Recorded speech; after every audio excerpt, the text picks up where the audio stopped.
যে বানিয়ে ফেললাম চিকেন, তো তোমাদের সাথে সেই রেসিপিটা শেয়ার করলাম। তো দেখো আমি একটু অন্যরকমভাবে চিকেনটা বানিয়েছি। দেখো চিকেনটা দেখতে কতটা সুন্দর হয়েছে, দেখেই তো বুঝতে পারছো তা খেতে কতটা টেস্টি হবে।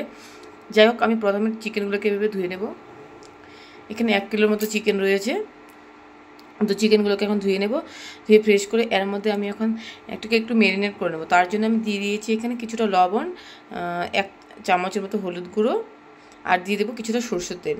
বাস, আর কোনো কিছু না। এটা দিয়ে আমি একটু ম্যারিনেট করে এটাকে ফ্রাই করে তুলে নেব। প্রথমে লেগ পিসগুলোকে ফ্রাই করে নিচ্ছি তেলের মধ্যে। এটাকে হালকা করে ফ্রাই করে তুলে রেখে দেবো। সমস্ত চিকেনগুলোকে এক এক করে আমি ফ্রাই করে নেব। তো প্রথমে লেগ পিসগুলো একটু বড়ো সাইজের থাকে, তাই লেগ পিসগুলোকে আমি প্রথমে ফ্রাই করে নিই। আমি অনেক রকমভাবে চিকেন বানাই, তো আজকে এইভাবে শেয়ার করলাম। তো পরে আমি প্রায় 10-12 রকমভাবে চিকেন বানাই আর কি। যাই হোক, তো আজকে শেয়ার করছি। তো প্রথমে আমি ফোড়নের জন্য নিয়ে নিয়েছি ঘি, নিয়ে নিয়েছি এখানে কয়েকটা শুকনো লঙ্কা, তেজপাতা, গোটা গরম মশলা, হাফ টিস্পুনের মতো জিরে, এগুলো সব আমি ফোড়নে ইউজ করব। দেখো, আর হচ্ছে এলাচ, ছোটো এলাচ, বড় এলাচ, লং, দারচিনি, গোলমরিচ, গোটা গোলমরিচ, এগুলো সব ফোড়নে ইউজ করবো। 4টের মতো শুকনো লঙ্কা আছে, ঘি আছে, তেজপাতা। আর এখানে আমি 2টো মিডিয়াম সাইজের পেঁয়াজকে কেটে কুচি করে রেখে দিয়েছি, আর 4টের মতো কাঁচা লঙ্কা। আর এখানে রয়েছে পেঁয়াজ বাটা, এখানে রয়েছে হচ্ছে তোমার টমেটো পেস্ট, আর এখানে আছে গোটা জিরে, গোটা ধনে, আদা ও রসুন একসাথে আমি পেস্ট করে নিয়েছি। গোটা জিরে আর গোটা ধনেটাকে আমি কি করেছি, প্রথমে শুকনো একটা ফ্রাই প্যানে একটু গরম করে নিয়েছি কিন্তু। আর শুকনো লঙ্কা নিয়ে নিয়েছিলাম 5-6টার মধ্যে, আর কাজু বাদাম পেস্ট রয়েছে।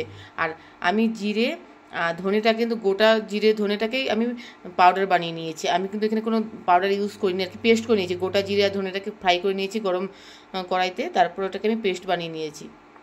তো এখানে আমি কড়াইতে তেল ফ্রাই করে তোলার পরে এখানে আমি ফোড়নের জন্য দিয়ে দিচ্ছি তেজপাতা আর কয়েকটা শুকনো লঙ্কা আর 1 চামচের মতো ঘি। এটা ফোড়নেতে আমি ইউজ করছি। আর এদিকে চিকেনগুলোকে তো আগে থেকে তুলে রেখেছি ফ্রাই করে। এদিকে আমি গোটা গরম মশলাগুলো দিয়ে দিলাম, আর দিয়ে দিলাম হাফ টিস্পুন জিরে, আর সামান্য চিনি দিয়ে দিলাম। চিনিটা দিলাম কালার হওয়ার জন্য। এরপর আমি এর মধ্যে পেঁয়াজ, 2টো মিডিয়াম সাইজের পেঁয়াজকে কেটে রেখেছিলাম, সেটা আমি এর মধ্যে দিয়ে দিলাম। পেঁয়াজটাকে এখন একটু লাল লাল করে ফ্রাই করে নেব। আর এর মধ্যে এখন আমি চেরা কাঁচা লঙ্কাগুলো দিয়ে দিচ্ছি।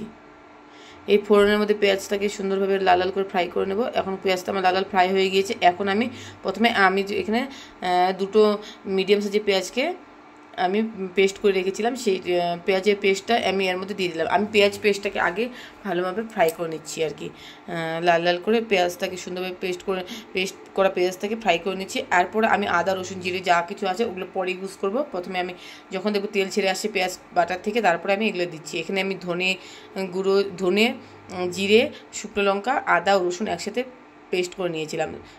আমি কিন্তু আগেই বলেছি, আমি কিন্তু ধনে গুঁড়ো জিরে গুঁড়ো দিইনি। আমি গোটা ধনে গোটা জিরেকে আমি একটু শুকনো খোলায় গরম করে পেস্ট করে নিয়েছি, আর সঙ্গে দিয়ে দিয়েছিলাম 6-7টা শুকনো লঙ্কা, গোটা শুকনো লঙ্কা।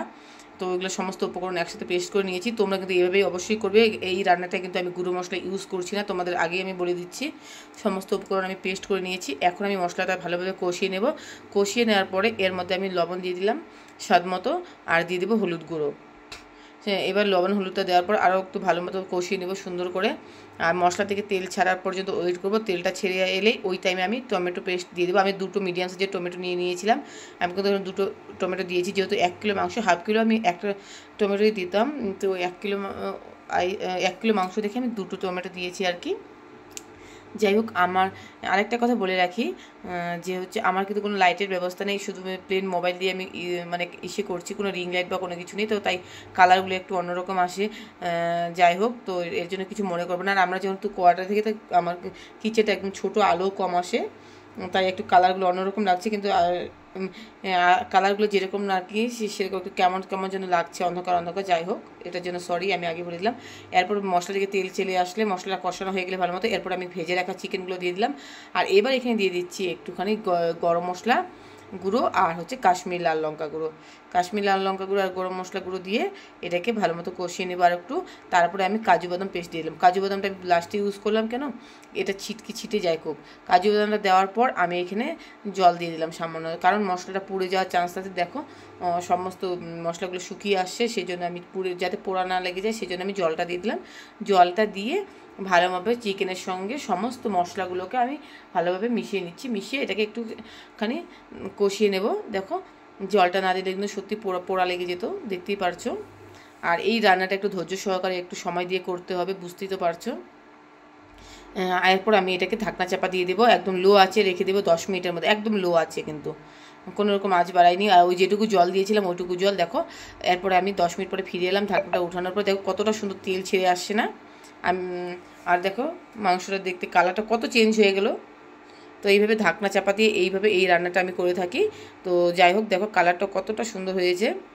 তো এখন এর মধ্যে কিন্তু আমি আগে থেকে আলুগুলো দিয়ে দিয়েছিলাম, তো যাই হোক এটা বলা হয়নি তো আমাদেরকে, সরি তার জন্য। এখন ঢাকনাটা খোলার পর আমি এটুকু আর একটু নাড়াচাড়া করে নিচ্ছি, যাতে মশলাটাকে আরেকবার আমি কষিয়ে নিচ্ছি কিন্তু মাংসের সাথে। প্রথমে কিন্তু মাংসটাকে আমি এমনি কষিয়েছিলাম, এবার কিন্তু মাংস দেওয়ার পর চিকেনগুলো দেওয়ার পর আমি এটাকে কষিয়ে নিচ্ছি ঢাকনাটা খোলার পরে। কিন্তু আমি দুবারভাবে কষিয়ে নিয়েছি। দেখো এবারও তেল ছেড়ে আসছে, তখনও কিন্তু মশলাকে তেল ছেড়ে এসেছিলো, চিকেনটা দেওয়ার পরে তেলটা ছেড়ে আসছে। এইভাবে আমি রান্নাটা করে থাকি। যাই হোক দেখে নাও তোমরা। দেখো এখন জলটা পুরো শুকিয়ে গেলো, যেই জলটা আমি দিয়েছিলাম আর এক্সট্রা ঢাকনা চাপা দেওয়ার পর কিছুটা জল বেরিয়েছিল, সমস্ত জলটা কিন্তু শুকিয়ে গেল। এখন এই মুহূর্তে আমি এখানে গরম জল দিয়ে দিলাম। আমি এই রান্নাটা কোনো রকম ঠান্ডা জল ইউজ করিনি, আর রান্নায় ঠান্ডা জল ইউজ করলে স্বাদটা কমে যায়, তো এখানে পুরোপুরি আমি গরম জল ইউজ করেছি। দেখো এখন আমি গরম জলটা দিয়ে দিলাম, দিয়ে একটুখানি একটু বাস 5 মিনিটের মতো এটাকে বয়েল করে নেবো গরম জলটা দেওয়ার পর। দেখো আমার রান্নাটা কিন্তু চিকেন রান্না পুরোপুরি রেডি। তোমরা অবশ্যই এইভাবে একবার ট্রাই করে দেখো কতটা টেস্টি হয়। আর আমার এই রেসিপিটা ভালো লেগে থাকলে অবশ্যই লাইক কমেন্ট শেয়ার করতে ভুলো না কিন্তু। আর পাশে থেকো, আর আমাকে একটু উৎসাহ দিও, আরও ভালো ভালো রেসিপি তোমাদেরকে আমি দেখাবো। দেখো আমার রান্না পুরোপুরি রেডি।